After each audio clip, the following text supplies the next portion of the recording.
What does the Bible say? Loads. Oh, you want more? Fair enough. I'm only half joking when I say the Bible says a lot, because of course it does. Look at this thing. Look at how thick it is. Look at it. It's crazy, crazy thick.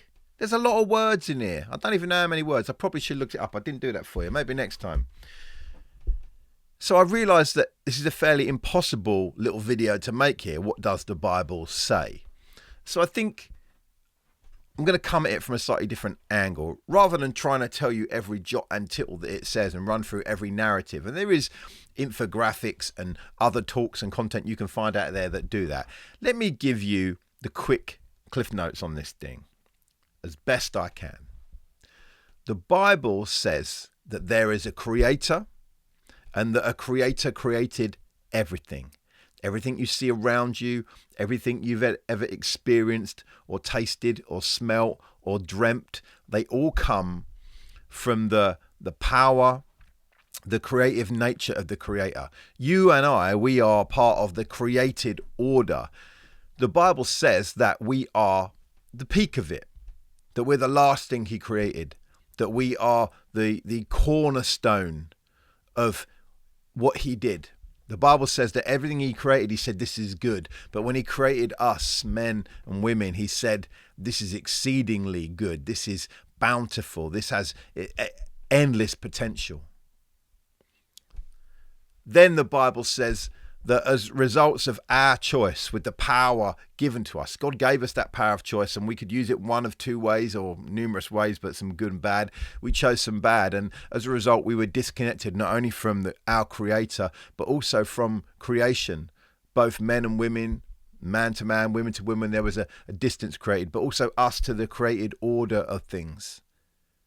Then the rest of the Bible, or the rest of the Old Testament, is God trying to reach out again to people who created the gap, to humans who had now become estranged from each other and creation and from their creator.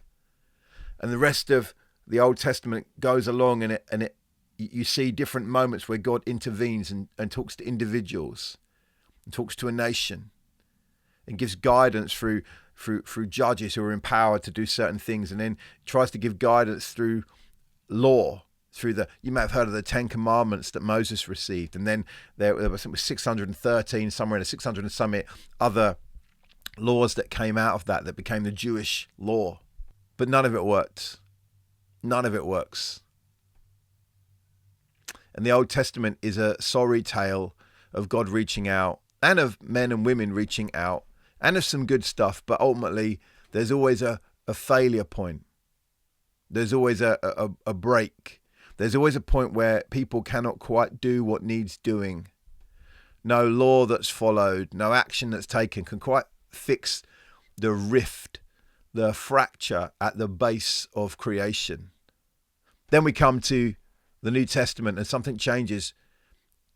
There are 4 accounts of Jesus, and Jesus says he comes to fix the rift, that brokenness, that sin that has crept in between the created beings and the creator.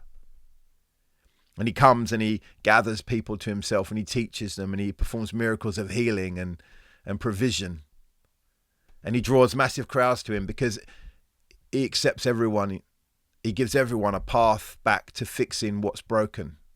But the authorities don't like it. The powers of the day don't like it because they're the power brokers, and Jesus is breaking their power. So they think they'll deal with him. So eventually they trump up charges and they send him to the cross. But they don't know that Jesus said it was for this reason he came into the world. He came in to fix the rift, that which was broken. And the only way to fix the brokenness, because God is just, and he can't not punish the centuries of naughtiness, of lying and deceit and jealousy and murder and rape and dissent between us, between each other. So he takes on the cross, and Jesus, with a perfect life, an unbroken life, gives himself up to the punishment of one who is imperfect, allows himself to be broken in our place, and he says, I'll swap you. And we receive back the relationship with God that was destined for us at the creation of the world, before our broken choices. Jesus makes a better choice than us and says, you take mine, I'll take yours. The rest of the New Testament is letters to churches about the ongoing work of this great fixing. The Bible finishes with the book of Revelation, which is about the coming again of Jesus, when he will come again physically and all the world will see. And at that point, he'll remove everything that generates the brokenness. He'll restore everything. It says in the Bible, this is the renewal of all things.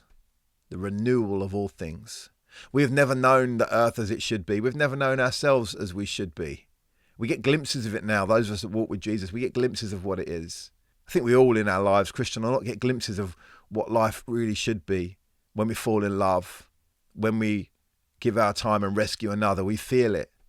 But there's a time coming where that will be just abundant again on the earth.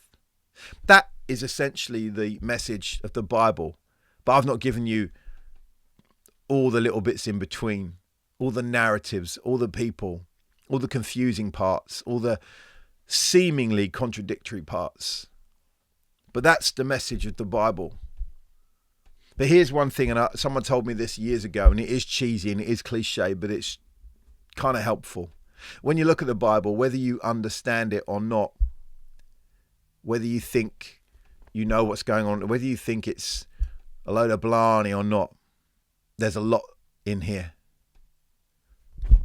If this is a book from God, he has a lot to say. He has a lot to speak to us. The only question is, will we dig in and have a look for ourselves in our own time and see what we find? I hope this has been a little bit helpful. If you want to know anything more about studying the Bible, how to read it, how to study it, translations, do check out the other videos. Have a good time. Till next time, bless you. Laters.